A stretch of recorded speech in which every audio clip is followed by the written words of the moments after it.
Bed మీద పడుకుంటే bed అది వేసుకొని పడుకుంటే ఏమవుతుందంటే కింద ఇక్కడ నరం అది అంతవరకు ఏమంటే నొప్పి ఉండేది నాకు, యాక్చువల్గా బ్యాక్ పెయిన్ ఉండేది. ఈ నరం అంటే ఏమవుతుందంటే అది బెడ్ మీద పడుకున్నాక అంత నరం లాగినట్టు అయ్యి 3 రోజులు లాగినట్టు అయ్యేసి తర్వాత క్లియర్ అయింది. కొద్దిగా మళ్ళీ లేకుండింది. అంటే ఈ మధ్యలో మళ్ళీ నేను కొద్దిగా బెడ్ పక్కెట్టిన 3 రోజులు. అంటే వేడి అవుతుంది నాకు యాక్చువల్గా, అది దానికి వేడి అవుతుంది. దాని నుంచి మళ్ళీ చేసి మళ్ళీ వేసుకుంటే సెట్ అయిపోయింది అన్నట్టు.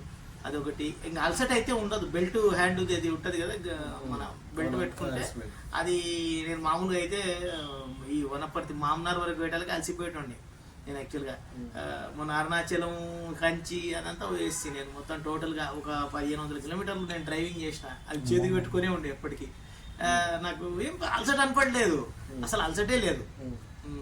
అంటే మామూలుగా ఏంటంటే నేను ఇట్లా ఖాళీ బైక్ మీద ఇట్లా ఇక్కడ వేస్తే అలసిపోతుంటే నేను ఆ రేంజ్లో ఉండే. నాకు మామూలుగా బెల్ట్ పెట్టుకున్నాక అది ఆ బెడ్ మీద పడుకున్నాక జర్నీలో ఉన్నప్పుడు కూడా నాకు నేను ఆ బెడ్ తీసుకెళ్ళిన. ఎందుకంటే నేను ఎక్కడ పడుకుంటే కూడా ఆ బెడ్ దాని మీద వేసుకొని పడుకోవాలని చెప్పేసి అది పెట్టుకొని పడుకుంటాను.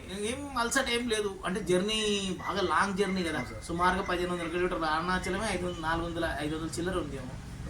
Direct journey. ఒకరోజు ఉదయం ఎక్కి ఇక్కడ 7:30కి బయలుదేరితే అక్కడ సాయంత్రం 4 గంటలకు అక్కడ పుట్టినాం. కానీ ఏం అలసట లేదు, ప్రశాంతంగా ఉండింది. అన్ని కరెక్ట్గా జరిగిపోయినాయి, అన్ని కార్యక్రమాలు అంతే. అదొకటి నా అనుభవంలో నేను చూసుకునేది ఏంటంటే మీరు జర్నీ చేసుకుంటారు కార్ సీట్ మీద వేసుకొని కూర్చునేది, అట్లా వేసుకునేది అట్లా బాగుండేది మన వరకు. ఎందుకంటే నా ఎక్స్పీరియన్స్ ఏంటంటే నా వరకు మాత్రం బెస్ట్, పర్వాలేదు నాకు. అప్పటిలాగా అలసట లాగా ఫీలింగ్ ఏం లేదు. ఎంత దూరం పోయి జర్నీ నాకు, ఎందుకంటే జర్నీ చేయడమే భయం. ఇక్కడ దూరం పోతే అలసిపోతాం అనే ఫీలింగ్ ఎక్కువ ఉండింది నాకు యాక్చువల్గా. కానీ బాగుండింది. 1500-1600 కిలోమీటర్లు డ్రైవింగ్ చేస్తే కూడా ఎటువంటి రిస్క్ లేదు. మళ్ళీ వచ్చినాక కూడా యాక్టివ్గా నేను పని చేసుకునే స్టేజ్లో ఉన్నాను. ఇంకా నాకేంటంటే విటమిన్ లోపం ఉండింది, విటమిన్ B12 విటమిన్ లోపం ఉండింది కాబట్టి కొద్దిగా అది మధ్యలో, అంతేగాని disturbance all over the best. ఇంకా నాకు తెలిసి బాగుండింది.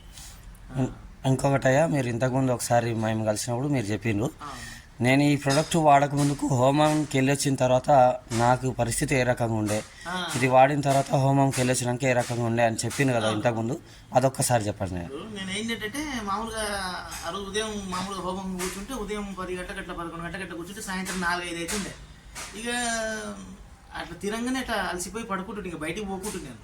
యాక్చువల్గా బయటికే పోకుంటే ఇంకా ఆ రోజంతా ఇంకా ఇంట్లోనే నైట్ మొత్తం పోతేనే తిని పడుకునేది బెడ్ మీద, అంతే. కానీ ఇప్పుడు అట్లా లేదు. ఈజీగా నేను బయటకు పోయి మళ్ళీ నా పనులు నేను చేసుకొని మళ్ళీ వస్తున్నాను అన్నట్టు. ఇప్పుడు అదొకటైతే బాగుంది, చాలా బాగుంది. సంతోషం. సుమారుగా 5-6 గంటలు మాట్లాడుతూనే మంత్రం చెప్తూనే ఉండాలి కదా. పర్వాలేదు, నా వరకు మటుకు మాత్రం రిజల్ట్ అయితే ఉంది. లేదు అని మాట అనకూడదు, అంటే అది అంతే. అది బాగుంది, ఏమి ఇబ్బంది ఏం లేదు. దీని ద్వారా ఏంటంటే ప్రతి ఒక్కరు వాడచ్చు, అందరు వాడచ్చు. ఒక బెడ్ ఒకటి ఏంటంటే అది కొన్ని శరీరాలకు, వేడి శరీరాలకు మాత్రం ఇబ్బంది అనిపిస్తుంది, వేడి అనిపిస్తుంది, శరీరం వేడి అయినట్టు కాళ్ళు లాగడం అలాంటివి అనిపిస్తుంది. డే బై డే వేసుకోవాలి దాన్ని. డైలీ వేసుకునేది అంటే మామూలుగా కూల్ శరీరం వాళ్ళు అయితే వేసుకోవచ్చు. హీట్ ఉండే శరీరాలు వాళ్ళు కాళ్ళు లాగుతాయి ఫస్ట్ స్టార్టింగ్ లో. అది మాత్రం బాగుంది. బెడ్ కూడా మంచి పని చేసింది నాకు. ఎందుకంటే హీటు నా బాడీ హీట్ ఉష్ణ శరీరం కాబట్టి కొద్దిగా ఇబ్బంది, అంతే. అంతకుమించి వాటర్ బాటిల్ ఇంకా మామూలుగా బాటిల్కు పెట్టుకోవడం, అది తాగడం. వాటర్ కూడా షార్ట్ కొట్టినట్టు ఉంటుంది. వాటర్ మామూలుగా నాలుక తగలగానే బాటిల్ ఇట్లా తాగుతుంటాం కదా, షార్ట్ కొట్టినట్టు ఉంటుంది. అది ఎందుకు అంటే నా పర్సనల్ ఎక్స్పీరియన్స్ అన్నట్టు. అది మళ్ళీ అందరికీ అలా అవుతుంది అని నేను చెప్పలేను అట్లా. ఎందుకంటే ఒకరికి నాకేం కావట్లేదు నువ్వు అన్ని అది చెప్తున్నావు అంటారు, కానీ అలాగేం లేదు.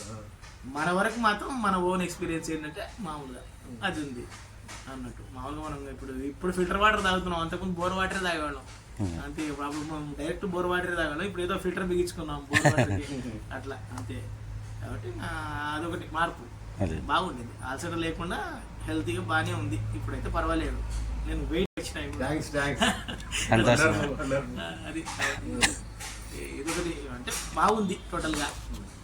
ఏమిటంటే మిగతా ఉంటాయి, మనిషి లోపల డెఫిషియన్సీస్ ఉంటాయి, విటమిన్ లోపాలు, కాల్షియం లోపాలు అవన్నీ ఉంటాయి. కాబట్టి అవి మనం మాత్రల ద్వారా దాని ద్వారా కవర్ చేసుకోవాలి. ఇంకా అది ఏదో మేజర్ ప్రాబ్లమ్స్ మామూలుగా ఏదో బ్రెయిన్లో ట్యూమర్ ఉండో లేకపోతే పక్షవాత సంబంధమైన బ్లాక్స్ ఉండో అటువంటి అయితే దీని నుంచి అయితే క్లియర్ అయిపోతాయి. మ్యాక్సిమం అది అయిపోతాయి క్లియర్గా.